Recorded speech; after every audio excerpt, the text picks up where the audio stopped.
Boleh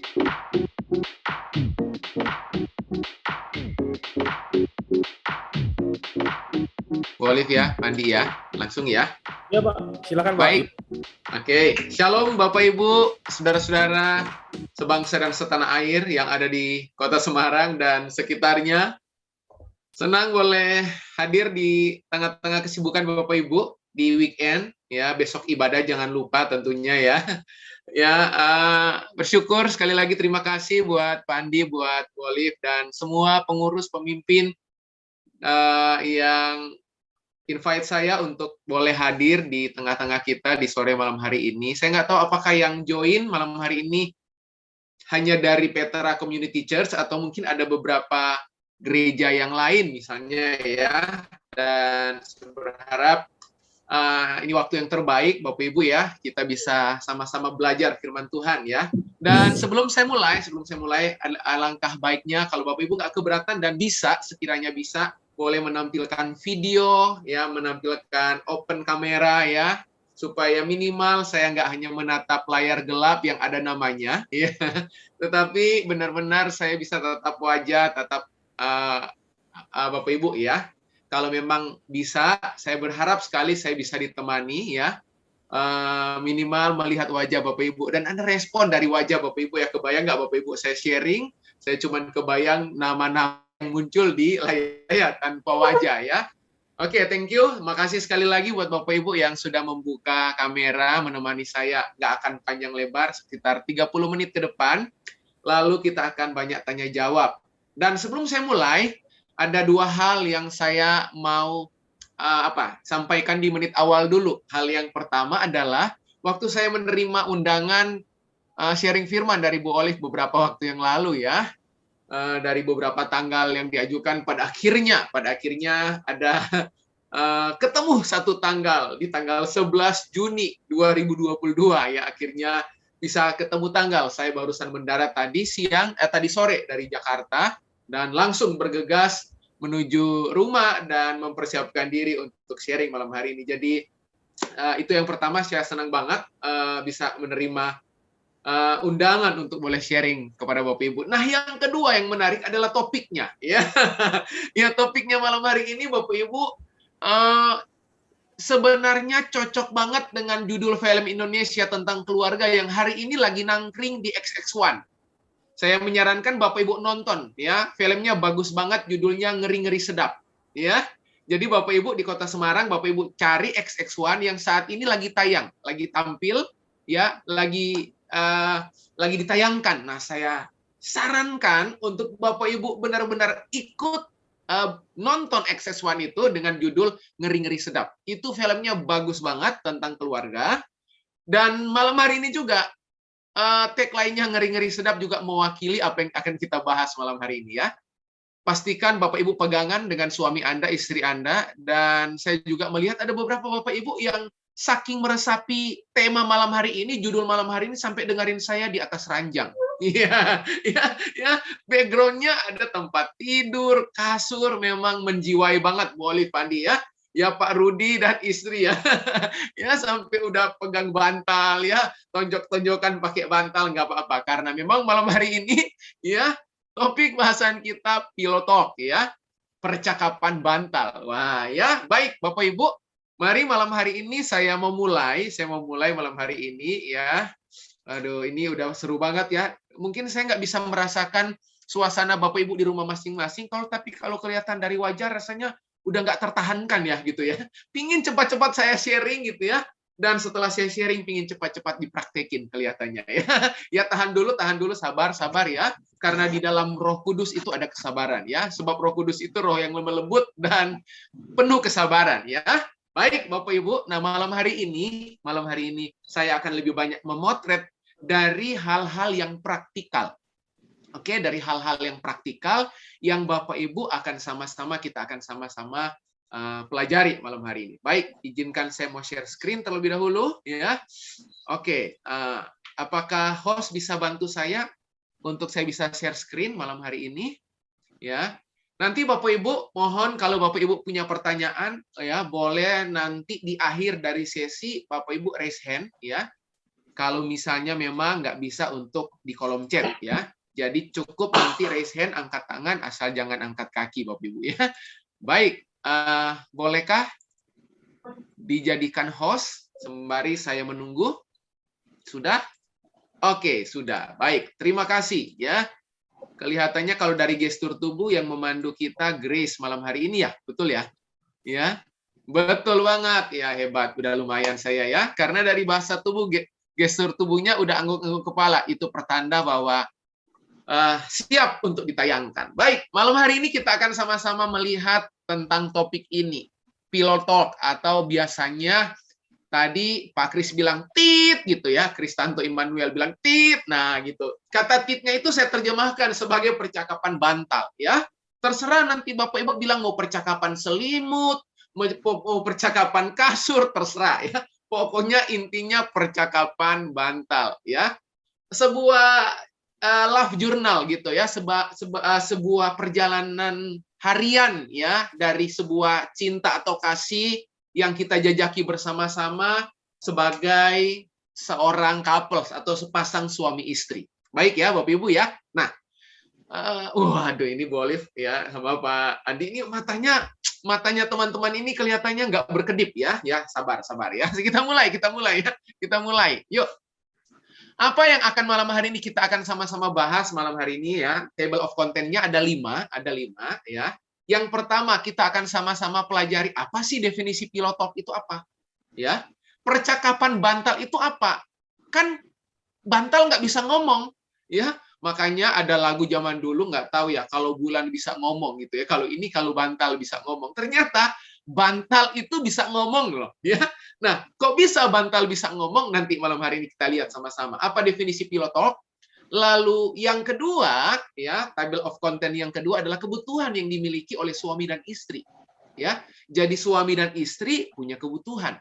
Nah, berarti dalam hal ini nanti kita akan belajar pada saat saya bilang kebutuhan suami, itu lagi mendelivery sebuah pesan, "Hey istri-istri, ini loh kebutuhan suami." Nah, ya, yang suami-suami katakan amin gitu ya. ya, kalau misalnya malam hari ini susah gitu ya, malam hari ini saya kampanyekan ada pesan-pesan dari suami kepada istri. Tapi waktu saya bahas tentang kebutuhan istri, pastilah tentunya suami-suami perlu tahu ya, apa sih yang jadi kebutuhan istri ya. Lalu yang ketiga, apa sih bedanya deep talk sama pillow talk? Itu dua hal yang berbeda ya. Apa yang namanya deep talk, ada yang pillow talk. Kita akan lihat. Yang keempat, apa manfaat melakukan pillow talk? Lalu yang terakhir, 7 topik pembicaraan. Wah, ya, 7 topik pembicaraan pillow talk itu kayak apa ya? Mungkin ada beberapa dari Bapak Ibu tanya, Pak Jeffrey, untuk memulai pembicaraan pillow talk itu apa aja topik yang memberi rangsangan? Wah, saya pakai bahasa itu ya, memberikan tingkat kesadaran suami istri pada saat melakukan pillow talk ya. Malam hari ini kita akan lihat bersama-sama. Wah, sip ya. 5 poin ini kita akan jajaki bersama-sama. Saya tahu udah ada yang pingin bertanya kelihatannya ya. Tahan dulu ya. Baru table of content udah pingin bertanya ya. Ya, baik. Malam hari ini kita mulai Bapak Ibu ya. Kita mulai. Nah, saya mulai dengan seorang pakar pernikahan Kristen yang bukunya laris di mana-mana dan bukunya banyak nangkring di lemari buku saya ya. Hadis itu bukan haji ya, Haji Norman Wright bukan ya, bukan ya. Hadis itu ada nama singkatnya gitu ya. Norman Wright itu menulis pernikahan adalah kesempatan. Nah, sambil di mute, coba ucapkan, tetap di mute aja, nggak usah di unmute, tetap di mute sambil ucapkan, minimal saya bisa lihat mulut Anda bisa terbuka. Bilang sama-sama, pernikahan adalah kesempatan. 2, 3. Pernikahan adalah kesempatan. Boleh sekali lagi 2, 3. Pernikahan adalah kesempatan ya. Jadi bukan cuma hidup ini adalah kesempatan, tapi pernikahan itu juga kesempatan. Nah, kesempatan apa? Nah, kesempatan untuk dibentuk Allah menjadi pribadi yang dikehendakinya. Makanya lihat, pernikahan itu sekolah mengampuni seumur hidup. Saya ulang ya. Kalau ada sebuah sekolah mengampuni seumur hidup, itu nggak ada di kampus di mana Anda pernah kuliah. Cuman ada di kampus yang namanya kampus tertua di muka bumi. Ya, kampus tertua di muka bumi itu bukan Harvard University, bukan. Kampus tertua di muka bumi itu bukan Oxford University, bukan. Tapi kampus tertua di muka bumi adalah yang namanya keluarga. Karena pertama kali Tuhan nggak pernah ciptakan bisnis, Tuhan nggak pernah ciptakan gereja, Tuhan pertama kali dia create family. Ya, dia create keluarga karena Tuhan tahu sejak awal hanya keluarga yang sanggup menaklukkan bumi. Saya ulang. Hanya keluargalah yang sanggup merepresentasikan gambar Kristus, gambar Allah Bapa, Allah Anak, Allah Roh Kudus. Nah, makanya Norman Wright bilang pernikahan adalah kesempatan untuk dibentuk Allah menjadi pribadi yang dikehendakinya. Pernikahan adalah salah satu sekolah Allah yang terbaik.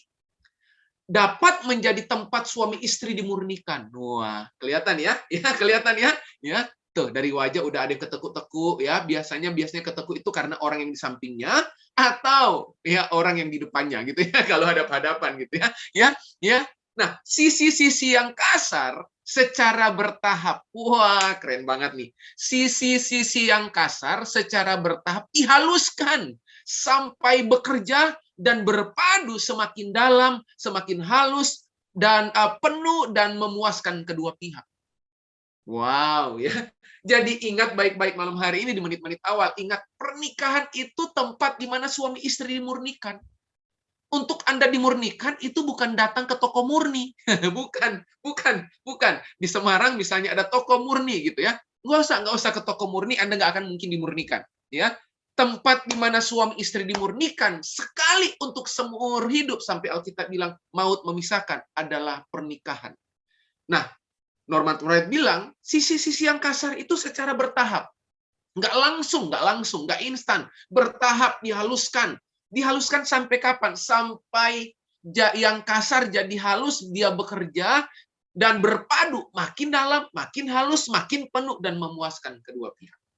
Nah, itu hal yang pertama.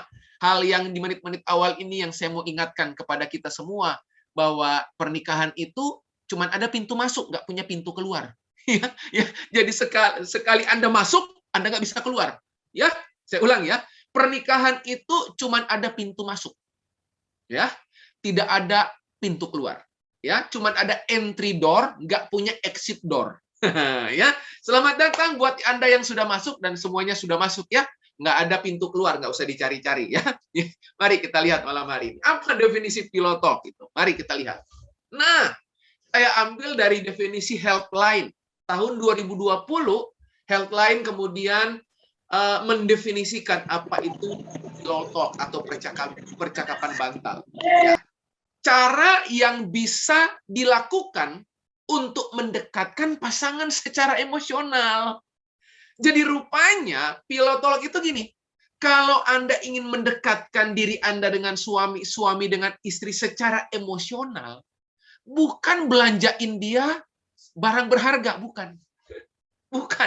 Ya, karena banyak orang terima barang berharga yang dia lihat pemberiannya, bukan si pemberinya.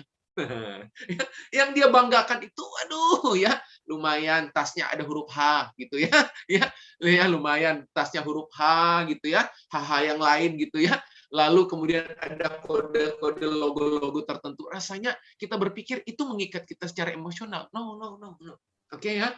Jadi Pillow Talk itu gini, cara yang bisa dilakukan untuk mendekatkan suami ke istrinya secara emosional, istri ke suami secara emosional, dan ini sudah diteliti secara kelembagaan, secara pernikahan dan keluarga. Bagi beberapa pasangan, Pillow Talk atau percakapan bantal bisa dilakukan untuk semakin mengenal pasangannya. Ingat baik-baik, Anda tidak akan mungkin mengenali pasangan Anda hanya lewat pemberian yang Anda berikan, barang-barang yang Anda berikan kepada pasangan. No. Oke? Anda hanya akan mengenal dia lewat apa? Komunikasi. Lewat apa? Percakapan yang intensional, yang disengaja. Memang Anda jadwalkan. Nah, makanya itu harus mengikat secara emosional. Makanya coba lihat. Segala sesuatu yang terikat secara emosional, Billy Graham pernah berkata, ya, itu akan punya ikatan yang kuat sampai maut memisahkan. Ya, itu ya. Nah, makanya Pillow Talk itu apa? percakapan yang emosional, bukan yang marah-marah, bukan ya. Ya bukan. Emosional itu yang mengikat secara psikis, yang mengikat secara emosi gitu ya. Nah, itu bisa dilakukan. Nanti saya akan tunjukkan gimana caranya ya. Gimana caranya. Kalau Bapak Ibu tanya, Pak Jeffrey praktek nggak? Ini praktek banget ya. Nanti saya banyak kasih kesaksian nanti ya. Ya.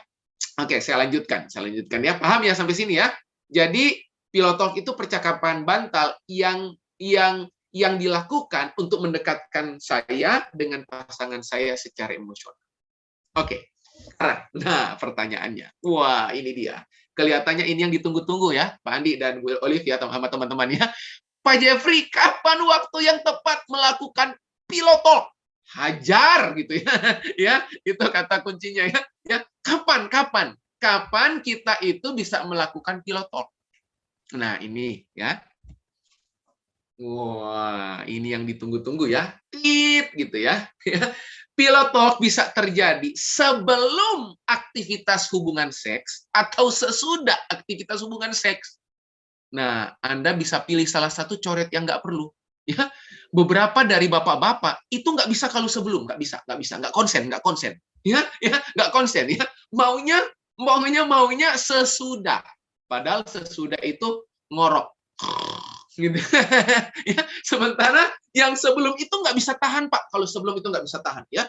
Nggak bisa tahan ya. Tapi kalau sesudah udah feel free gitu, malah istrinya baru ajak ngomong sebentar, udah tenggelam dalam lamunan gitu ya. Nah, Pilotalk itu bisa terjadi sebelum aktivitas seksual atau sesudah aktivitas seksual. Atau bahkan tidak perlu harus berkaitan dengan aktivitas seksual sama sekali. Oke, ini berarti Pilotalk juga bisa dilakukan murni untuk saling berbicara satu sama lain.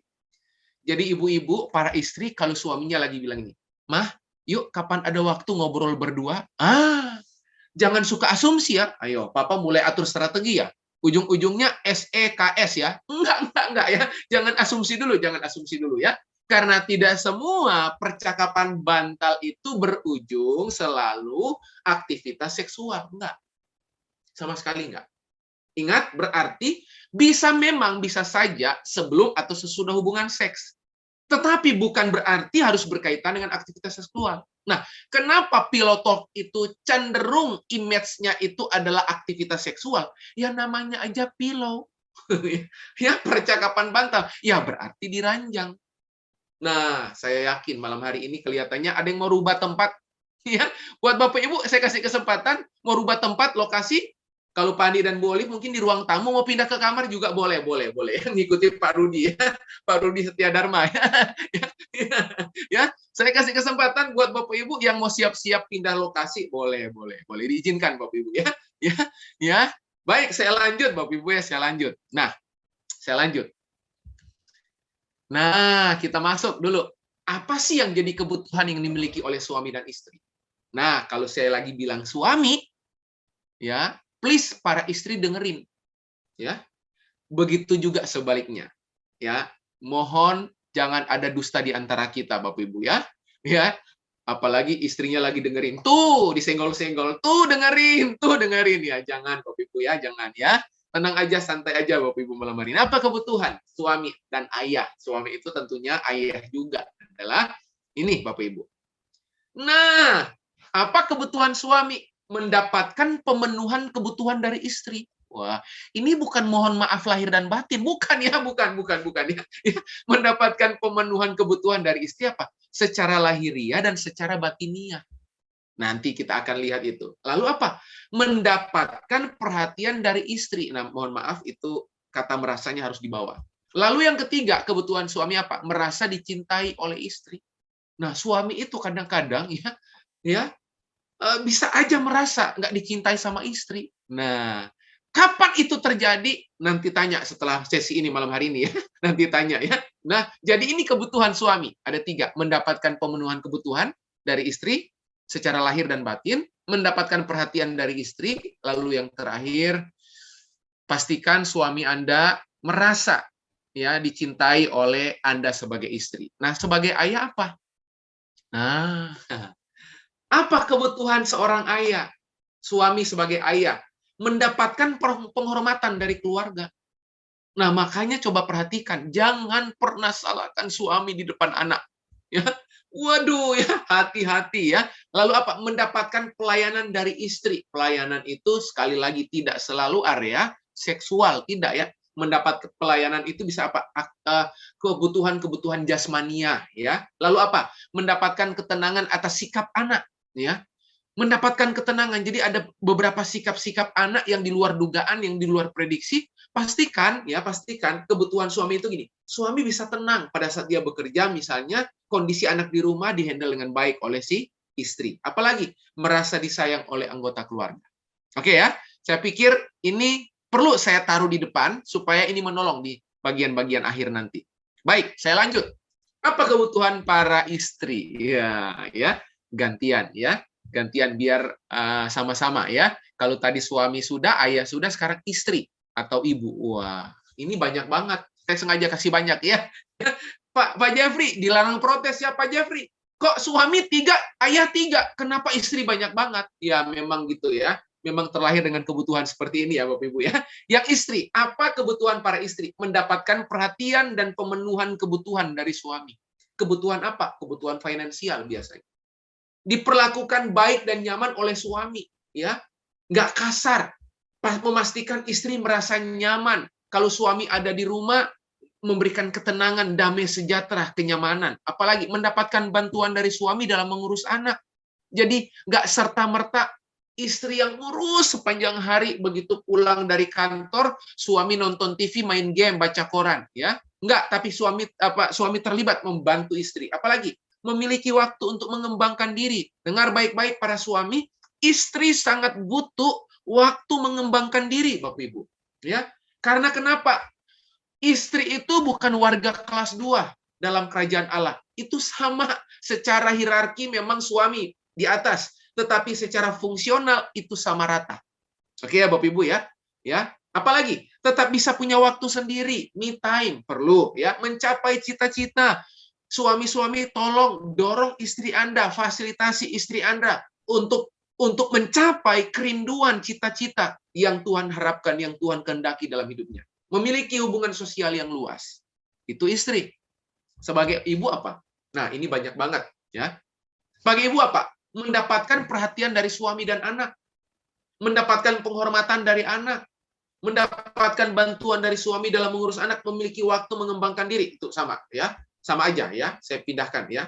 Oke ya, baik sebagai istri maupun sebagai ibu punya kemiripan aja. Oke, saya lanjut Bapak Ibu, saya lanjut dengan cepat. Ya, nah, baik ya, saya lanjut. Deep talk sama pillow talk itu bedanya di mana? Perbedaannya di mana? Karena beberapa kali saya suka dengar orang itu deep talk, ya. Ada beberapa orang itu bilang orang itu dengan suaminya, dengan istrinya kami sering melakukan pillow talk. Nah, bedanya di mana? Nah, kita lihat malam hari ini ya. Kita lihat. Ini dia Bapak Ibu. Oke. Deep talk atau deep conversation adalah percakapan personal dan lebih sensitif secara mendalam. Nah, makanya lihat, deep talk itu biasanya lebih kepada self talk.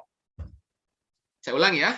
Deep talk itu lebih cenderung kepada self-talk antara saya dengan diri saya sendiri. Itu deep talk. Oke? Jadi percakapan personal dan lebih sensitif secara mendalam. Ya, misalnya seputar kehidupan. Dia bicara dengan dirinya sendiri. Masalah yang lagi dihadapi sampai impiannya. Nah, pertanyaannya, apakah deep talk itu juga bisa dengan orang lain? Bisa, tetapi lebih fokus kepada hal-hal yang sifatnya personal. Nggak ada kaitannya dengan pasangan, nggak ada. Lebih kepada personal.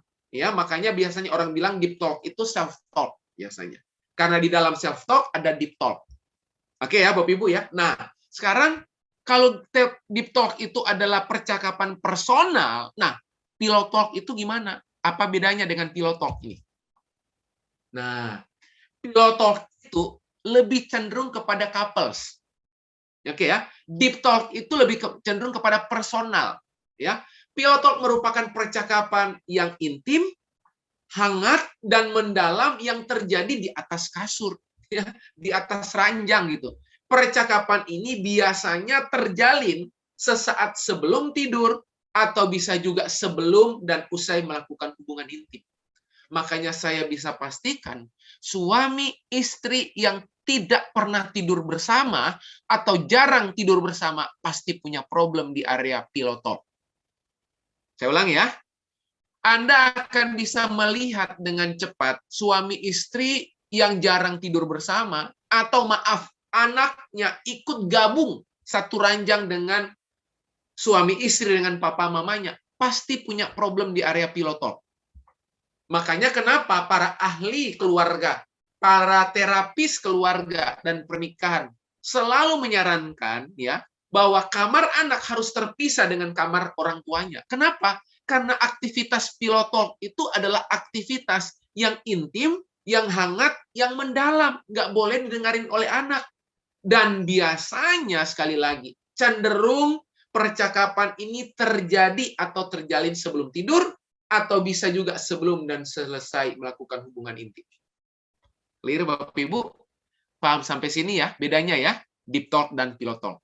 Nah, lalu saya lanjut. Apa manfaat melakukan pillow talk? Ya, apa manfaat melakukan pillow talk? Mari kita lihat ada 4 manfaat. Oke, ada 4 manfaat melakukan pillow talk. Yang pertama, mencegah kesalahpahaman.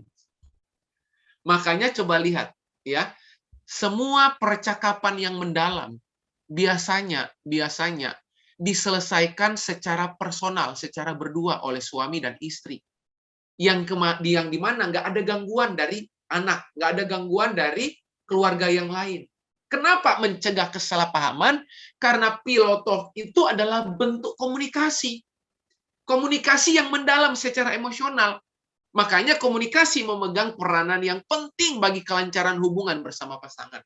Makanya di gereja lokal, kalau Bapak Ibu mengikuti bimbingan pranikah, kenapa Alkitab bilang seks itu bukan aktivitas, maaf, seksual itu bukan aktivitas menempelkan alat kelamin pria kepada alat kelamin wanita. No.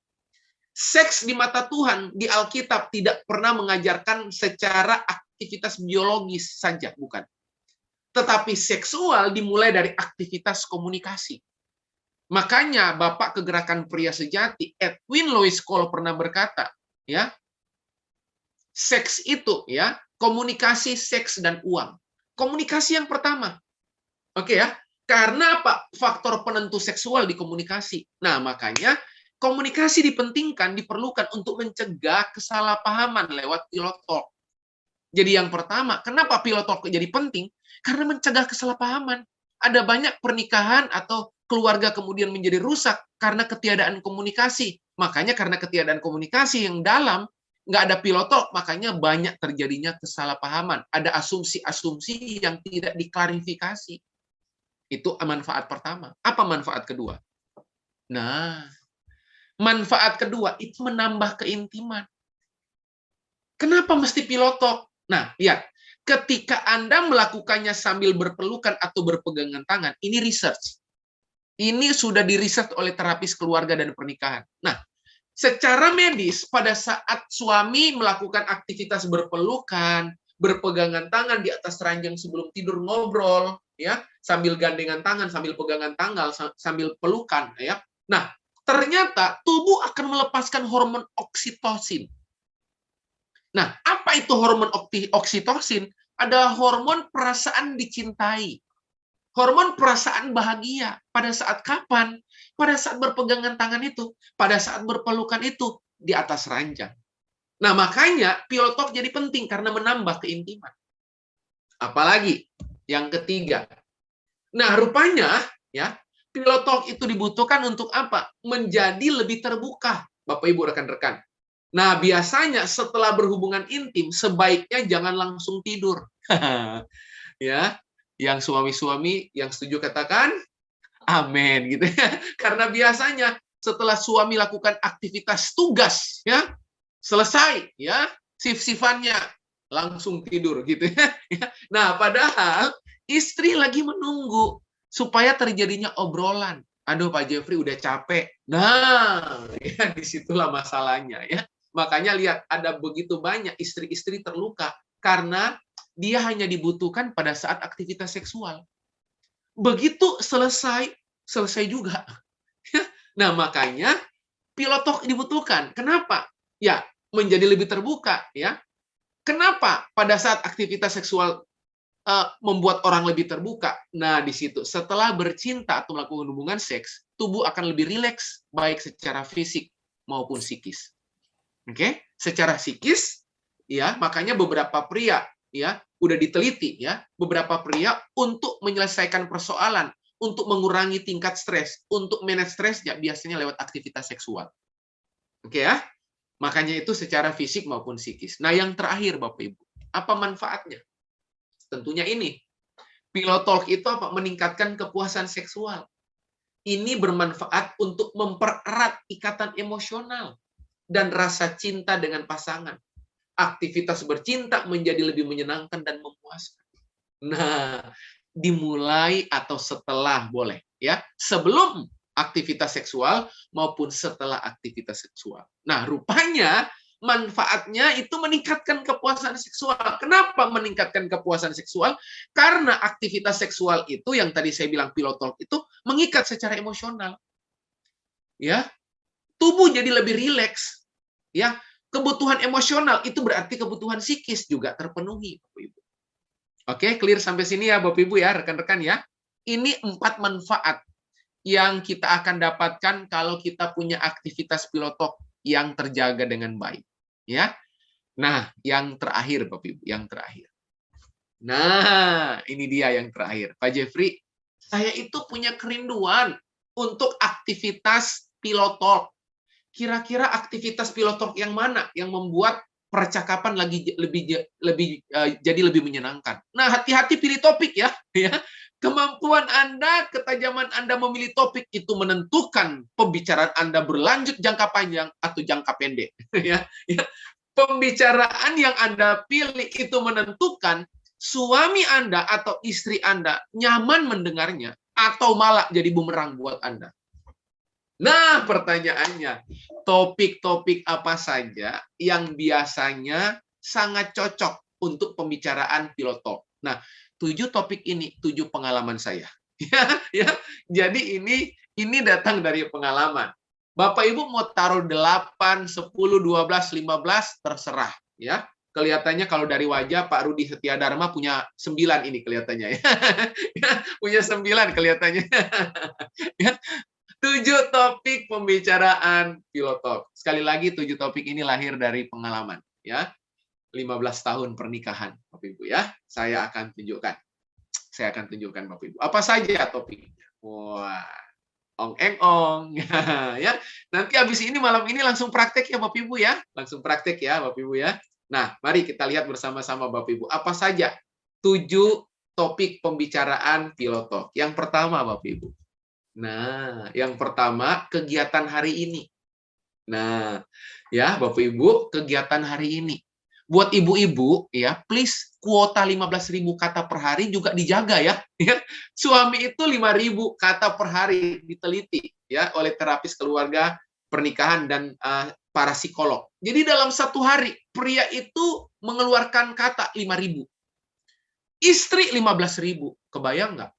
Ya, makanya Bapak Ibu coba Bapak Ibu ucapkan kata Adam. Adam. Nah, mulutnya ketutup. Coba bilang Hawa, Nah, Hawa. Kebuka kan? Memang Hawa diciptakan untuk banyak ngomong daripada suami ya, daripada Adam ya. Dari pelafalan aja lihat. Adam. Nah, ketutup. Hawa. Nah, mangap Bapak Ibu ya. Yang memang terbukti memang sejak awal, sejak semula ya. Ya, pilihan nama aja udah menunjukkan ya. Nah, percakapan pillow talk Anda bisa mulai dengan apa? Yang saya tulis ini, kegiatan hari ini. Harimu apa? Harimu ini ya. Cerita tentang hari Anda. Nah, ingat pada saat Anda menceritakan hari Anda ya, ingat ada batas waktu Bapak Ibu ya. Jadi nggak usah cerita. Hari ini saya naik Grab dari sini ke sini. 2 jam kemudian saya naik gokar. Berikutnya saya nggak usah cerita yang gitu-gitu Bapak Ibu ya. Ya, cukup Anda ceritakan aktivitas hari ini ada yang penting nggak? Ada yang menyenangkan nggak? Oke ya, ada yang perlu suami tahu nggak? Itu yang pertama ya. Ya, kegiatan hari ini. Ya, biasanya kalau saya ya percakapan Pilotalk itu kegiatan hari ini saya suka cerita. Ya, saya ketemu dengan orang, lalu kemudian orang itu menceritakan sesuatu, ya. Jadi tentang orang lain biasanya, yang dimana istri saya juga tertarik mendengarnya. Oke ya, karena kita juga akan tahu pasangan kita itu tertarik pembicaraan apa. Yang kedua, wah ini ya sepanjang jalan kenangan ya. Jangan lupa yang kedua Bapak Ibu ya, kenangan romantis. Bapak Ibu, saya dengan istri masih suka ngelewati kos-kosannya ya, karena kami berdua ini lulusan Ubaya ya, kelihatannya Pak Andi pasti tahu ya. Ya, kami berdua istri saya dengan saya itu lulusan Ubaya gitu. Jadi di daerah Tenggilis itu ya, di daerah Tenggilis Pak Andi pasti tahu ya, di daerah Tenggilis itu ada kos-kosan di mana itu kos-kosan istri saya. Jadi malam itu biasanya kami pernah naik sepeda motor bersama itu ya, hanya untuk melewati tempat lokasi di mana waktu masih pacaran kami ngobrol, dan saya suka tunjukkan tuh sama anak saya, Kesia, itu loh kos-kosannya mama dulu. Gitu ya. Atau enggak ngelewatin kampus, itu loh kampusnya papa mama. Jadi ada buah kenangan-kenangan romantis gitu ya. Pernah juga kami melewati sebuah tempat, sebuah lokasi, sebuah daerah ya. Kalau Pak Andi pasti juga tahu namanya daerah Nginden ya. Daerah Nginden tahu ya pasti ya. Daerah Nginden itu pernah saya naik motor dengan yang hari ini jadi istri saya gitu ya. Ya, dulu berarti mantan pacar gitu ya. Karena saya nggak pernah putus pacaran ya, sekali langsung bawa ke pernikahan gitu ya. Jadi kami pacaran gitu. Jadi ada tempat di mana, ada lokasi di mana banyak bocor kena paku gitu. Dan menariknya Bapak Ibu ya, bagi istri saya romantis itu definisinya begini, dia naik di atas sepeda motor, saya dorong dari belakang. Ya, Bapak Ibu bisa bayangin nggak? Nyebelin banget kan? Jadi definisi romantis buat istri saya, ya, saya bukan dorong motornya. Jadi bagi dia naik di atas sepeda motor, saya dorong dia. Bapak Ibu, kebayang nggak Bapak Ibu ya? Nyebelin banget kan harusnya ya. Tapi bagi dia itulah definisi. Jadi ada beberapa kenangan-kenangan romantis yang lucu-lucu Bapak Ibu. Nah, biasanya kami suka mengingat itu. Atau juga pada saat kenangan romantis itu saya bertemu dengan istri saya waktu saya lagi ngajar di gereja. Ya, saya ngajar training ya di sebuah gereja di Surabaya. Kemudian istri saya jadi peserta, datangnya telat banget ya. Saya udah ngajar setengah jam, dia baru masuk. Dalam hati saya, nyebelin banget nih orang siapa gitu. Lalu kemudian begitu kelas selesai, saya keluar, ya, saya jalan. Ini beneran kayak sinetron Bapak Ibu ya. Saya lagi jalan Bapak Ibu ya, tiba-tiba catatan khotbah saya, catatan pelajaran ngajar saya jatuh. Pas yang ngambil dia persis di belakang saya. Wah, ya, langsung dia panggil, gitu ya. Karena waktu saya kenalan di sesi pelajaran itu kan dia telat masuk, jadi dia nggak tahu namanya saya. Jadi dia teriak, gitu ya. Begitu saya noleh, dia lagi, udah datang terlambat, panggil saya gitu ya. Nah, kenangan-kenangan itu Bapak Ibu ya, bisa mengikatkan kita ya. Atau liburan ke sebuah tempat. Itu Pilotalk ya, Bapak Ibu ya, kenangan romantis. Apalagi Bapak Ibu? Pujian dan kebanggaan. Istri-istri, suami-suami, jangan tahan pujian. Kebanggaan Anda kepada pasangan Anda. Oke ya? Jadi pujian dan kebanggaan Anda perlu rilis. Ya, itu topik Pilotalk. Nah, nanti setelah muji-muji, setelah bangga-bangga, selanjutnya terserah Anda. ya, terserah mau ngapain, terserah mau tidur atau mau ngapain, udah Anda yang punya hak. Ya. Nah, pujian dan kebanggaan. Kenapa pujian dan kebanggaan itu perlu diungkapkan? Karena suami akan merasa bernilai. Ya. Atau istri akan merasa sense of worthiness-nya naik gitu ya. Contoh, suami kadang-kadang perlu ajak bicara istri, "Mah, menurut kamu dengan kayak gini aku harus putuskan apa ya?" Waduh. Dengar pertanyaan kayak gitu, kira-kira ibu-ibu, istri-istri gimana rasanya? Wah, saya dijadikan rujukan dari suami untuk berdiskusi pengambilan keputusan. Ya udah mah, kalau gitu pendapatmu saya akan ikuti, saya putuskan. Wah, itu ya. Itu sense of worthiness seorang istri itu meningkat. Pujian dan kebanggaan, ya. Apalagi yang keempat yang biasanya kami praktekkan, rencana liburan, boleh. Asal jangan berantem ya, ya. Biasanya berantemnya gini, satu pingin ke Semarang, satunya pingin ke Jakarta. satunya pingin ke Singapura, satunya pingin ke Singaraja di Bali gitu ya. Ya, hati-hati Bapak Ibu ya, rencana liburan pastikan Bapak Ibu bicarakan dengan baik. Ya, jangan juga berantemnya gini. Kotanya kami sepakat Pak ke Bali. Istri maunya 1 minggu, saya maunya 5 hari. Bayangkan, berantemnya hanya persoalan hari. Ya, nah rencana liburan biasanya itu akan menyenangkan, ya, akan menyenangkan banget. Ya tadi saya mendarat dari Jakarta, ya hampir seminggu saya ada di Jakarta karena saya ngurusi beberapa klien konsultan, di mana saya menjadi konsultan company tersebut. 1 minggu di sana ya, ada 3 perusahaan di mana saya tangani. Pulang-pulang saya langsung bilang, Mah, hari Senin nanti kita berlibur sebentar. Oke, kita berlibur. Waduh, anak saya waktu dengerin pas dia libur juga ya, libur sekolah. Waduh, udah kayak mengalami revival ya, KKR. Ya, yeay, gitu ya, dia bahagia banget ya. Bahagia banget ya. Rencana liburan nggak jauh dari Surabaya, kota-kota dekat di sini, Bapak Ibu ya. Karena Surabaya banyak, bisa ke Batu, bisa ke Malang ya. Ya, rencana liburan itu bisa jadi topik pilot talk. Apalagi Bapak Ibu, impian masing-masing perlu Bapak Ibu ya. Suami nanya kira-kira Mah ya kepada istri, apa sih yang jadi impian kamu apa ya. Jadi jangan semata-mata suami terus yang ngomong impian bisnisnya, impian tokonya, impian kerjaannya. Nah, perlu ya. Jangan-jangan waktu ditanya apa impian mama, hamil lagi. Nah, lanjutkan setelah ini gitu ya. Ya misalnya siapa tahu itu impian piloto gitu ya. Kelihatannya yang gitu-gitu suaminya yang pingsan ya. Ya. Impian masing-masing boleh dibicarakan di piloto gitu ya. Saya suka juga bertanya ya. Apa kira-kira visi Tuhan dalam kehidupan istri saya apa ya? Visi Tuhan dalam kehidupan saya apa? Di bagian-bagian mana?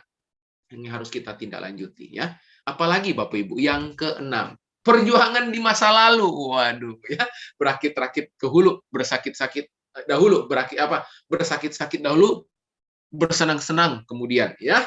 Perjuangan di masa lalu. Wah, ini perlu ya. Saya juga biasanya dengan istri suka menceritakan hal-hal tersebut Bapak Ibu ya. Jadi dulu setelah kami nikah Bapak Ibu, saya bekerja melayani Tuhan sepenuh waktu dan istri saya menjadi seorang guru ya. Jadi hampir 2 tahun lamanya setiap kali saya pulang dari gereja, dari kantor gereja, saya ngelesi anak sekolah Bapak Ibu ya. Ya, jadi saya ngelesi anak SMA, SMP, semua usia saya ngelesi Bapak Ibu ya. TK, SD, SMP, SMA gitu ya. Saya ngelesi mata-mata pelajaran matematika MIPA gitu ya, matematika IPA gitu. Saya ngelesi dan istri saya juga. Jadi kami baru pulang sampai di rumah jam 8 malam setiap hari gitu. Dan kami selalu mengenang gitu. Kami selalu mengenang perjuangan-perjuangan di masa lalu yang kemudian seringkali mengantar kami untuk percaya, menyadari bahwa seperti Pak Kris tadi nyanyi ya, semua only by grace ya, kemurahan Tuhan dalam kehidupan kita. Perjuangan di masa lalu perlu ya, perlu, termasuk perjuangan mendapatkan Pak Andi mendapatkan Bu Olive. Ya, itu perlu dibicarakan ya. Ya itu perlu dibicarakan Bapak Ibu ya. Itu sangat perlu dibicarakan gimana berdarah-darahnya ya. Udah dilirik-lirik malah nggak ngelirik gitu ya. Udah diapelin malah dicuekin misalnya ya. Perlu ya. Seperti malam hari ini saya ngelihat dari gaya mendengarnya istrinya Pak Koko ada Ari gitu ya. Waduh, sampai gini ngedengerinnya ya, miring-miring pakai tangan gitu ya. Ya, baik Bapak Ibu, yang terakhir dan kita selesai Bapak Ibu. Topik pilotok yang terakhir apa Bapak Ibu? Pengalaman berkesan. Ya. Pengalaman berkesan itu nggak selalu pengalaman yang menyenangkan. Oke, nggak. Bagi saya ada beberapa pengalaman buruk dalam hidup saya tapi berkesan banget. Yang telah membuat saya matang hari ini. Sekalipun pengalaman berkesan itu dimulai dengan pengalaman air mata, ya. Ada beberapa pengalaman masa lalu yang membuat saya melihat itu kejadian yang benar-benar mengganggu, benar-benar menyedihkan, gitu. Tetapi memberi kesan yang dalam buat saya bahwa kehidupan memang tetap harus berjalan, gitu ya. Termasuk pengalaman berkesan pada saat kita menolong orang lain. Itu perlu dibicarakan. Pengalaman-pengalaman di mana kita mengantar seseorang yang dulunya hancur, yang dulunya berantakan gitu Bapak Ibu, lalu kemudian kita antar. Saya dengan istri memuridkan beberapa couples di Surabaya ini di gereja lokal kami ya. Sebelumnya hidupnya berantakan ya, di ujung perceraian ya. Seru banget ya. Kami menemani ngobrol di McDonald ya, di McDonald daerah Surabaya sini 24 jam sampai jam 3 subuh. harus menemani masa-masa itu dan kami antar mereka, dan hari ini mereka menang dan menjadi berkat bagi banyak orang. Pengalaman berkesan, sekalipun itu nggak menyenangkan mungkin buat saya karena harus sampai jam 3 subuh dan jam 8 pagi harus kantor gitu ya. Tidur cuma 3-4 jam gitu dan sepanjang hari meeting. Bapak Ibu bisa kebayang ya. Nah, pengalaman berkesan itu bisa jadi pembicaraan topik Pilotalk. Baik, Bapak Ibu, jadi 7 topik pembicaraan ini yang Bapak Ibu bisa pakai ya. Ini lahir dari pengalaman kami ya, pengalaman saya dengan istri pada saat mempraktekkan Pilotalk ya. Waktunya kita nggak banyak, makanya saya juga mencoba untuk menyempitkan atau memadatkan topiknya ya. Nanti mungkin di waktu-waktu berikutnya bisa ada waktu yang lebih panjang untuk kita saling share. Baik, Bapak Ibu, saya selesai. Bapak Ibu, ini keluarga saya ya. Ini foto sekitar 3 tahun yang lalu ya, waktu saya diundang pelayanan ke Taipei, Taiwan ya. Saya diundang dan saya mengajak anak istri saya, dan itu kali pertama mereka berangkat lebih jauh, yang biasanya pernah ke Singapura, hari ini dan saat itu harus bertolak lebih jauh ya, dan kami menikmati liburan all and new gitu ya. Ada tower Taiwan 101 ya, yang tertinggi 5 besar di dunia, dan saya mengajak anak istri saya melihat pergantian tahun dari hitungan mundur 5, 4, 3, 2, 1 di tower itu, dan itu memberi kesan yang dalam ya. Dan itu ada fotonya saya rekam supaya one day kami akan selalu mengingatnya. Oke? Baik Bapak Ibu, ini yang saya bisa bagikan kepada Bapak Ibu ya, dan berharap Bapak Ibu bisa diberkati, minimal dapat insight ya. Jangan lupa 7 topiknya yang bisa Bapak Ibu praktekkan malam hari ini. Oke? Itu yang saya bisa bagikan kepada Bapak Ibu. Saya selesai. Tuhan Yesus memberkati. Kalau ada pertanyaan, silakan Bapak Ibu boleh bertanya dengan cara apapun, Bapak Ibu. Silakan, saya kembalikan kepada pihak yang berwajib, Pak Ani dan Bu Olive mungkin ya. Ya, terima kasih Bapak Ibu. Atau Grace mungkin. Ya, oke. Terima kasih Pak Jeffrey. Buat teman-teman kalau ada yang mau tanya, dipersilahkan bisa lewat chat atau bisa langsung tanya langsung ya Pak Jeffrey ya. Boleh, biar boleh. kedengeran suaranya gitu. Boleh. Sementara sambil menunggu, silahkan bisa raise hand atau unmute langsung. Mungkin Bapak Rudi dan istri tadi ada yang mau ditanyakan mungkin, atau mau menambahi dari 7 jadi 9 tadi katanya. Ada perlu tambah 1 toh. Biasa kita membahas tadi kayaknya gimana ya gitu ya. Benar Bu ya. Benar Bu, itu perlu ya Bu ya. Explore lagi yang lebih bagus ya kan Pak ya. Iya, lanjutkan Bu. Silakan Bapak Ibu kalau ada pertanyaan. Kalau saya ada pertanyaan sih. Nih, lamanya perkawinan itu kan kadang nggak munafik, kita terkadang mengalami kejenuhan ya dengan kita masing-masing tahu sifat masing-masing yang mungkin saling sebel-sebelan terkadang gitu. Nah, untuk mengatasi kebosanan itu juga pastinya kalau sama orangnya sih nggak bosan. Biasa bosannya sama situasinya gitu. Pak Rudi lagi langsung. Silakan. Lanjut Bu. Untuk mengatasi seperti itu tuh gimana Pak? Maksudnya sensitif nggak untuk kita tuh saling ngobrol apa yang membuat bosan? Nanti kan ujung-ujungnya nanti malah, lah kamu gini ya, lah kamu seringnya gini ya, kan ujungnya nanti malah seringnya cekcok gitu loh. Iya. Gitu. Bagus. Ya, baik. Pertanyaannya bagus banget nih. Nah, ada tiga item atau 3 variabel penentu untuk menyikapi pertanyaan tadi. Oke. Variabel pertama, Bu, ya, kalau kita mau evaluasi pernikahan kita. Oke. Evaluasi pernikahan itu tidak berangkat dulu dari hal yang kurang, bukan. Kenapa evaluasi pernikahan justru jadi bumerang, akhirnya konflik, berantem, padahal niatnya evaluasi. Oke ya. Kenapa? Karena topik awal pembicaraan kita langsung fokus kepada apa yang kurang. Oke. Nah, berarti hal yang pertama untuk mencegah kejenuhan. Tapi kalau udah kadung jenuh gimana? Nah, perbaikannya gimana? Yang pertama, pada saat kita mau mengevaluasi pernikahan, mulailah dari hal-hal baik.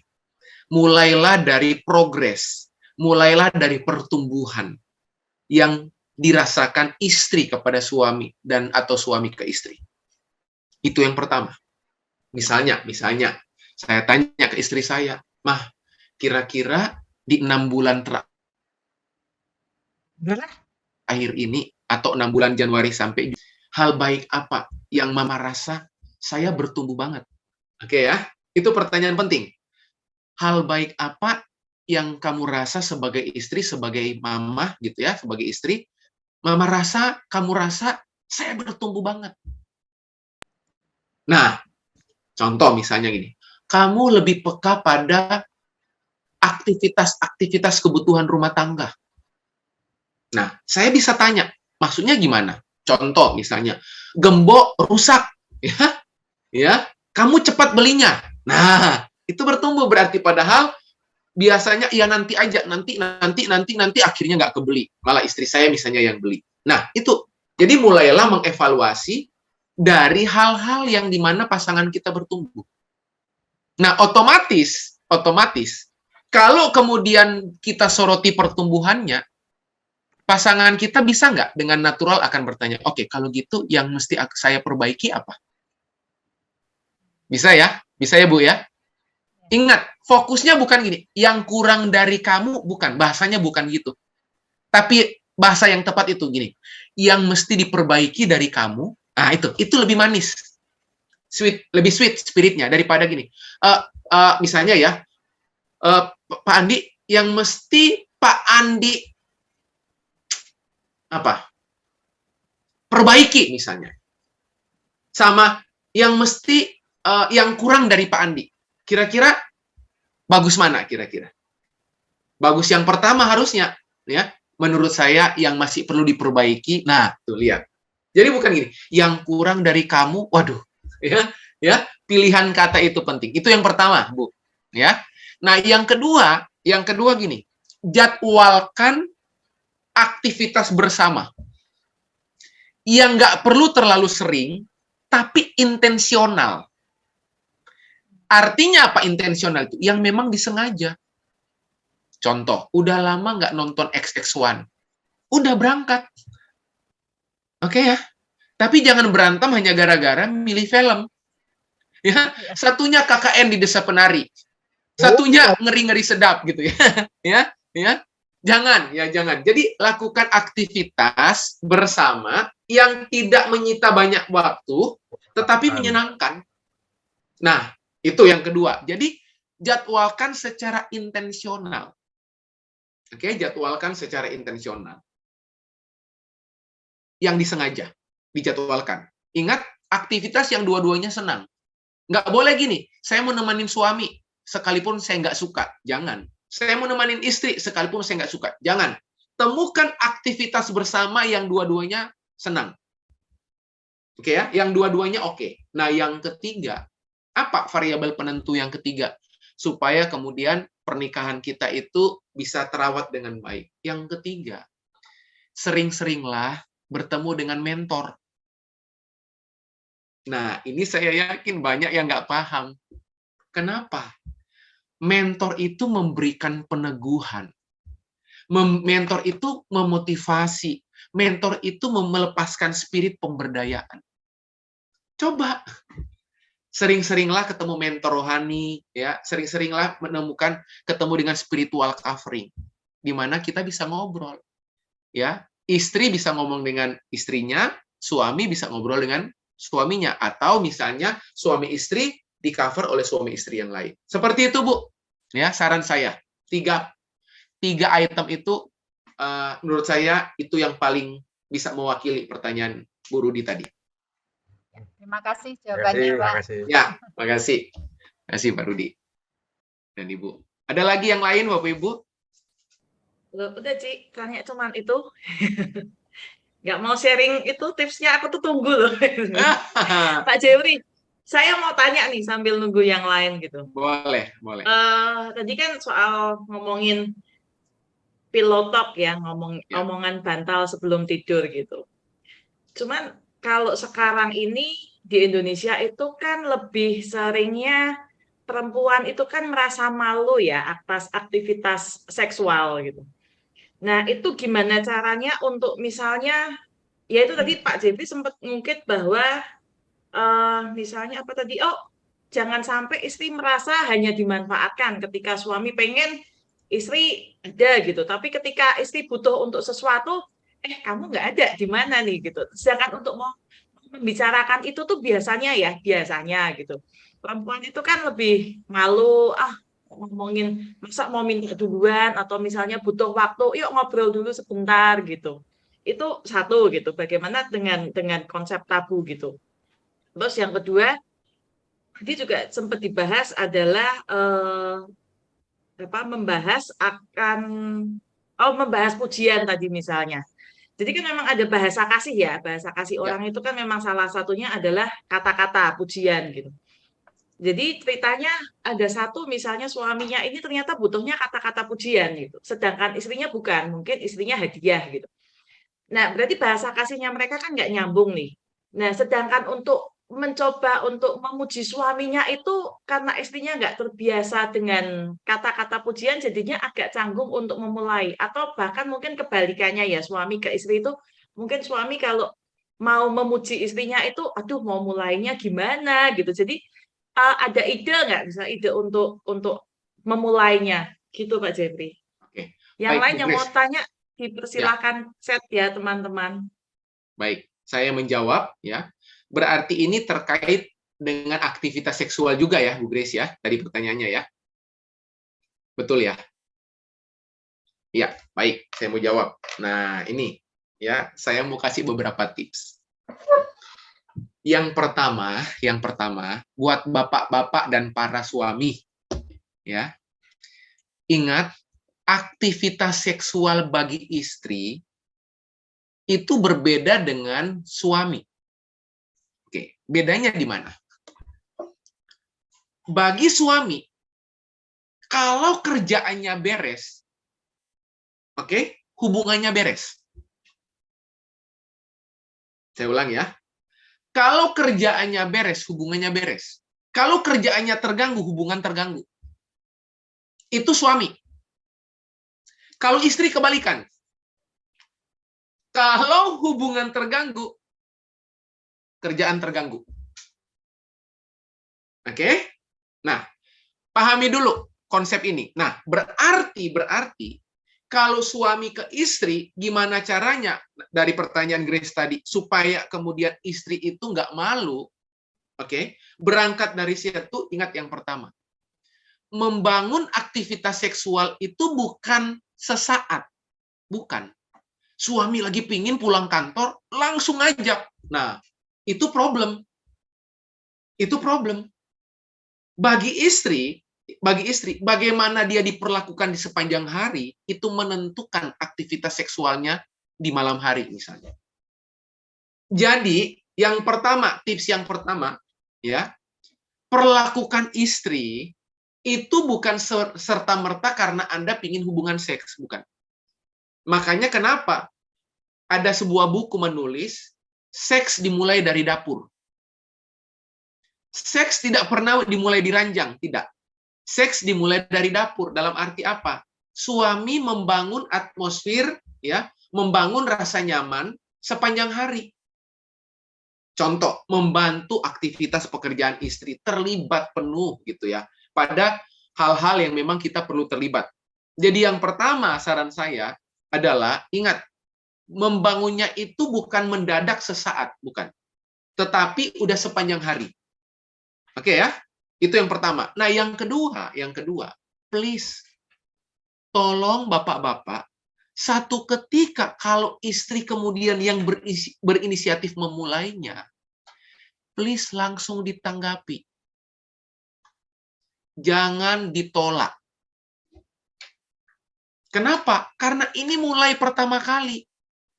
Karena kalau pertama kali istri minta aktivitas seksual, atau istri udah kasih kode-kode gitu ya, nempel-nempel, peluk-peluk gitu ya, Terus bapak-bapak bilang, udah, ya, jangan dekat-dekat.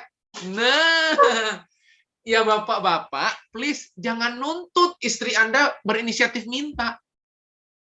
Oke?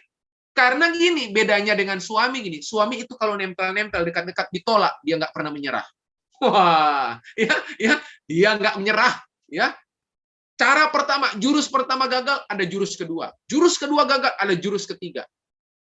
Nah, kalau istri begitu ditolak, oke, dia akan kemudian terganggu. Nggak akan punya keinginan lagi untuk memulainya. Apalagi kalau itu kali pertama dia lakukan. Nah, sementara suami berharap apa? Kamu kalau pingin minta dong. Ini saya vulgar aja ya, karena saya konselor pernikahan juga di gereja lokal yang biasanya ngambil topik juga salah satu topik tentang seksual di materi terakhir. Ya, jadi kalau kita kepingin istri berinisiatif, tolong respon kita juga mesti bagus sebagai suami. Selain respon, atmosfer yang kita bangun. Oke ya.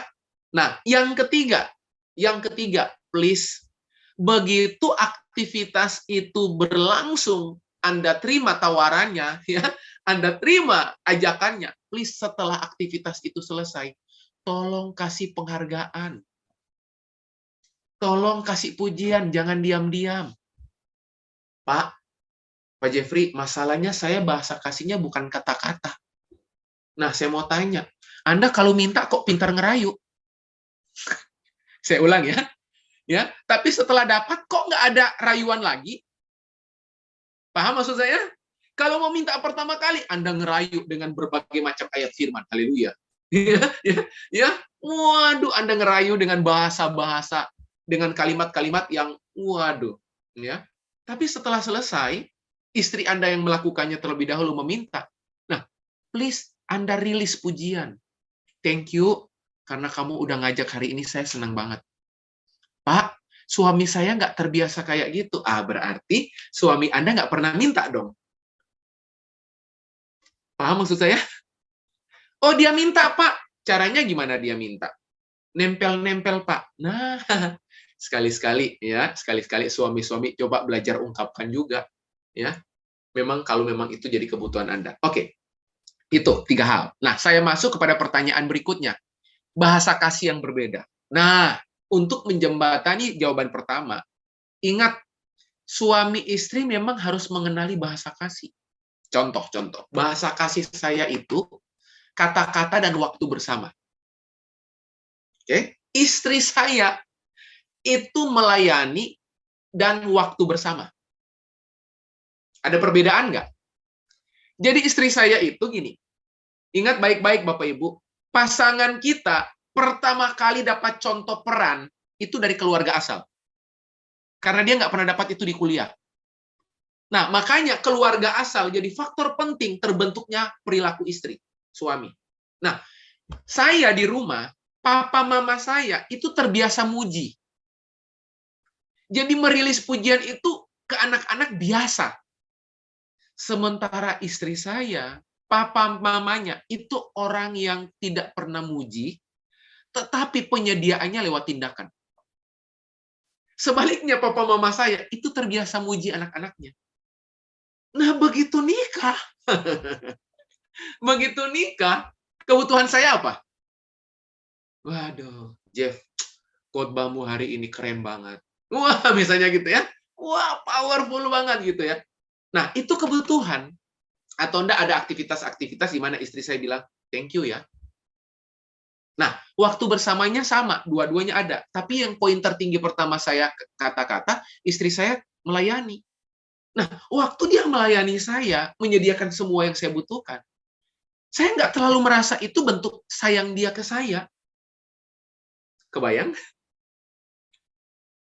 Karena bagi saya, kapan saya merasa dikasihi? Waktu istri saya memberikan pujian buat saya. Makanya biasanya setiap kali saya pelayanan, sebisa mungkin saya ngajak. Karena waktu bersama.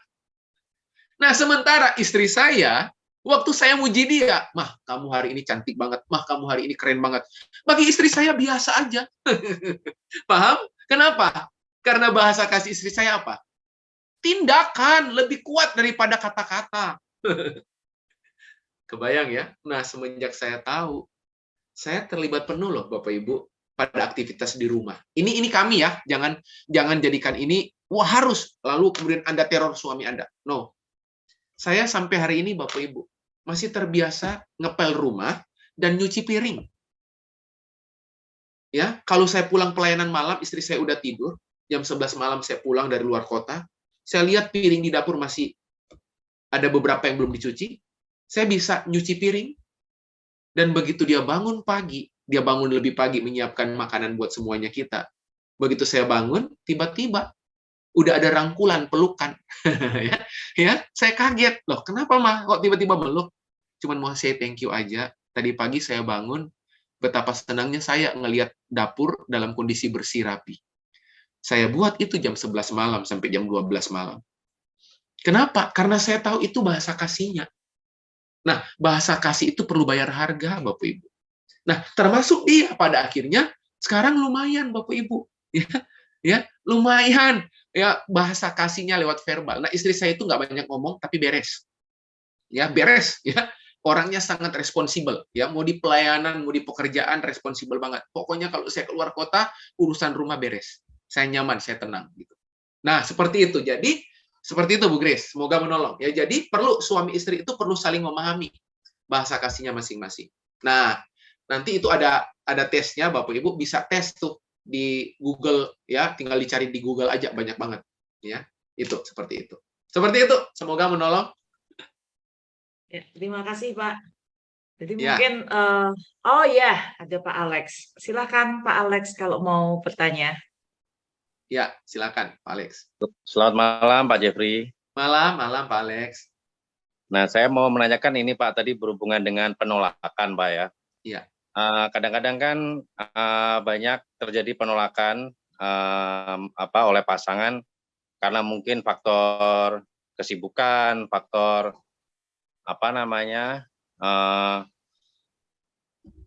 mungkin sedang mengalami pergumulan, permasalahan atau apalah gitu ya. Nah, kalau menurut pandangan Bapak nih Pak, kalau misalnya dalam penolakan itu tuh yang wajar seperti apa dan yang nggak wajar itu seperti apa dan apa konsekuensinya Pak kira-kira kalau misalnya sering terjadi penolakan gitu dan sebaiknya tuh gimana cara menyikapi penolakan ketika hendak melakukan hubungan gitu ya. Itu yang pertama ya Pak ya. Nah, yang kedua tentang komunikasi nih Pak. Kalau mungkin kalau kayak deep talk, kayak pillow talk, mungkin kayak orang-orang di barat itu ya, di Eropa mungkin itu sudah menjadi sebagai satu gaya hidup ya.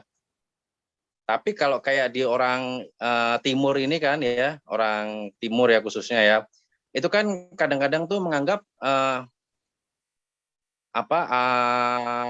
komunikasi itu kurang penting gitu, karena mungkin nggak tahu ya karena itu adalah faktor pendidikan, pola asuh atau mungkin ya karena culture gitu menganggap lebih baik masalah-masalah itu nggak usah dikomunikasikan, diabaikan aja gitu. Jadi nggak usah dibicarakan gitu. Nah, kalau menurut Pak Jeffrey, gimana Pak tanggapannya Pak untuk hal itu? Karena ada orang kan beranggapan bahwa oh memang kita kan culture-nya begini, oh memang saya orangnya begini, memang saya orangnya nggak bisa terbuka, saya memang orangnya tertutup, introvert dan sebagainya. Nah, menurut Bapak itu bisa dirubah atau ya kita maklumin aja gitu kalau misalkan pasangan kita seperti itu. Terima kasih Pak Jeffrey. Ya, makasih Pak Alex buat pertanyaannya. Yang pertama, dalam konteks penolakan yang tadi Pak Alex bilang, secara khusus penolakan di area hubungan seks karena kesibukan, pekerjaan, stres, ya. Nah, saya punya beberapa tips buat Pak Alex dan Bapak-bapak, teman-teman, atau mungkin buat kita semua. Yang pertama, kalau memang aktivitas pekerjaan itu menyita dan mengganggu, ya, yang pertama mesti dijadwalkan. Aktivitas seks kita mesti dijadwalkan. Jadi bukan gini, pas bisa ya udah. Kenapa? Karena deskripsi pertanyaan Pak Alex tadi itu latar belakangnya itu pada aktivitas yang telah menyita waktu dan perhatian. Sampai kemudian kita kita capek, kita lelah gitu. Baik kemudian istri kemudian menolak gitu ya. Nah, kalau kemudian itu dijadwalkan, berarti kedua belah pihak tahu nggak bahwa misalnya nanti malam melakukan hubungan seks? Tahu kan? Karena sama-sama dijadwalkan. Sehingga karena dijadwalkan, berarti kita menjaga momentum, kita membangun atmosfer yang baik sepanjang hari. Tapi kalau kemudian serba mendadak, nah istri nggak siap tempur, Pak Alex. Ya, suami siap, istri kondisi capek. Nah, begitu minta, istri yang memang capek, dia nolak. Wah, penolakan pertama masih di hadirat Tuhan, masih waras suaminya. Ya. Penolakan kedua mulai kartu kuning. Penolakan ketiga udah verbal abuse. Kalau kamu nggak kasih, mulai hari ini saya nggak minta-minta lagi. Wah, heroik ya. Padahal pada akhirnya minta juga, gitu ya, gitu ya. Jadi saran saya, Pak Alex dan Ibu, yuk jadwalkan. Jadi nggak boleh ngeflow, nggak boleh. Pas kalau ada waktu kita lakukan, kalau nggak ada waktu jangan. Ya, jadwalkan. Sekali-sekali cara menjadwalkan gimana? Ya Pak Alex WA aja. Mah, nanti malam ya, kita selesaikan dalam tempo yang sesingkat-singkatnya. Ya, kayak baca proklamasi gitu ya. Nggak apa-apa gitu ya. Nggak apa-apa, komunikasikan aja. Lawang memang itu istri kok. Gitu. Oke ya. Jadi dijadwalkan saran saya. Nah, saya tidak akan kemudian mengganggu pada aktivitas gini. Ya kurangi pekerjaannya. Karena saya pikir saya nggak punya kapasitas untuk menjawab itu karena saya nggak melihat itu secara langsung hal-hal yang perlu dibenahi. Tapi saran saya dijadwalkan, Pak. Nah, kalau dijadwalkan, besar kemungkinan istri akan lebih siap. Jadi jangan serangan fajar ya. Ya, lagi tidur gitu ya, jam 5 subuh kaget bangun. Waduh, 5 subuh kaget bangun, langsung kemudian gerak cepat gitu ya. Jangan, istri juga kelelahan, kecapean gitu ya. Oke ya, Pak Alex ya dan Bapak-bapak semuanya ya. Nah, yang kedua, pertanyaan kedua, komunikasi. Nah, bagi saya gini. Jangan mencoba mentoleransi sesuatu yang terkait dengan prinsip dan nilai. Contoh, saya setuju tadi dengan kalimat Pak Alex. Mungkin kalau orang bule itu udah biasa. Sementara orang timur, orang Indonesia nggak biasa. Nah, jangan biasakan yang nggak biasa itu. Jadi jangan jadikan itu jadi belief, jangan. Jangan. Dibaratkan gampang, kita nggak. Jangan. Karena gini, waktu kita masuk dalam pernikahan, kita mesti paham banget, paham betul, di pernikahan, waktu kita masuk di pernikahan, kita dengan keluarga kita, papa, mama kita, orang tua kita sebelumnya, kita mesti tahu mana yang mesti kita bawa dan mana yang harus kita tinggalkan. Contoh. Saya itu diajarin, sejak kecil, makan malam itu mesti bersama. Itu aturan main di keluarga saya, papa mama saya. Dan saya tahu banget kenapa papa mama selalu minta makan malam bersama. Karena di waktu makan malam itu, papa bisa cerita banyak hal. Papa bisa tanya anak-anaknya harusnya gimana, fellowship. Sementara istri saya, pola asuhnya beda. Siapa lapar, dia makan. Paham? Siapa lapar, dia makan. Nah, pertanyaannya gini, Pak Jeffrey, mana yang lebih bagus? Nggak ada yang lebih bagus. Dua-duanya oke. Karena istri saya, orang tuanya itu kapan ngobrol-ngobrolnya? Sore hari, sambil jajan. Ya, setiap sore istri saya itu, keluarganya itu selalu ada makanan. Ya, camilan. Ya, mau tahu isi, bakwan gitu ya. Jadi sambil makan, di situ mereka ngobrol. Nah, sementara keluarga saya itu nggak ada camilan di sore hari. Paham ya? Jadi nggak ada yang salah. Nah, waktu kami nikah, kami bikin kesepakatan. Mah, yuk sepakat makan malam bersama selama saya di Surabaya. Paham ya Bapak Ibu ya? Tapi kalau saya lagi nggak di Surabaya, ya udah, memang nggak bisa. Nah, jadi pertama, di area komunikasi, yang tadi Pak Alex bilang, jangan biasakan yang nggak biasa itu dulu. Ya, kalau memang itu sebuah value, sebuah nilai, sebuah prinsip, yuk kita hidupi. dan bikin kesepakatan. Nah, termasuk di dalamnya, ingat, komunikasi itu bukan cuma informasi. Tapi komunikasi itu juga klarifikasi. Karena bisa jadi pasangan kita itu bangun asumsi. Contoh, oh, papa pulang malam, pasti udah makan. Begitu pulang, nggak ada makanan di rumah. Terus istri bilang, kok nggak ngomong? Suami bilang, harusnya kamu tahu. Harusnya kamu tahu suami pulang, ya makan. Istri jawab, lah, beberapa hari terakhir ini setiap kamu pulang, kamu nggak makan, kok kamu udah makan di luar? Terus suami bilang, nih, khusus malam ini makan rumah. Pakai khusus malam ini. Paham maksud saya, Bapak Ibu ya? Jadi, jangan pakai asumsi. Nah, komunikasi itu bukan hanya melepaskan informasi. Komunikasi itu adalah mengklarifikasi. Nah, bagi saya, diselesaikan, termasuk kalau ada problem, ada masalah, diselesaikan, jangan diabaikan. Karena kalau Bapak Ibu mengabaikan, hanya menunggu waktu aja, problem yang baru muncul. Nah, saran saya, Pak Alex, upayakan, ya, usahakan untuk kemudian kita membangun komunikasi yang berlanjut dan terus-menerus. Saya berharap seperti itu. Ya, Pak Alex. Semoga menolong, Pak Alex. Kalau tips-tips berkomunikasi ya, pasti Pak Alex dan teman-teman udah tahu. Yang pertama T. T yang pertama itu time. Ya, jelas waktunya. Oke ya, time. Yang kedua, truth, kebenarannya. Yang ketiga, tension. 3T. Ya, waktunya T, yang pertama time, kita mesti tahu kapan kita ngomong. Yang kedua, yang kita omongin benar nggak? Truth-nya, ada kebenarannya. Tapi yang ketiga, tension, intonasi. Jangan overtune terus ya, kayak kita nyanyi. Overtune terus ya. Dari kunci C naik ke kunci D, D ke E. Ya jangan, tensionnya jadi penting. Ya, seperti itu. Semoga menolong, Pak Alex. Ya, terima kasih Pak Jeffrey, cukup jelas. Ya, terima kasih Alex dan Ibu. Oke, teman-teman, kayaknya topiknya menarik ya. Udah lebih dari jam 8, masih ada sesi tanya jawab nih. Ada lagi yang mau ditanyakan? Mungkin Pak Andi kayaknya udah unmute ini. Silakan Pak Andi. Enggak. Silakan kalau ada yang masih mau tanya. Oke, Pak Andi kelihatannya kesimpulan. Kalau saya mendapat sesuatunya begini nih Pak Jeffrey. Berarti aktivitas seks itu perlu dijadwalkan. Dan sebelumnya mungkin kita harus lebih mengenal bahasa kasih masing-masing karena tiap dari kita adalah pribadi yang beda, dari keluarga yang berbeda, punya background berbeda gitu. Jadi harus tahu mungkin ya antara suami dan istri apa sih bahasa kasih saya dan apa bahasa kasih suami saya.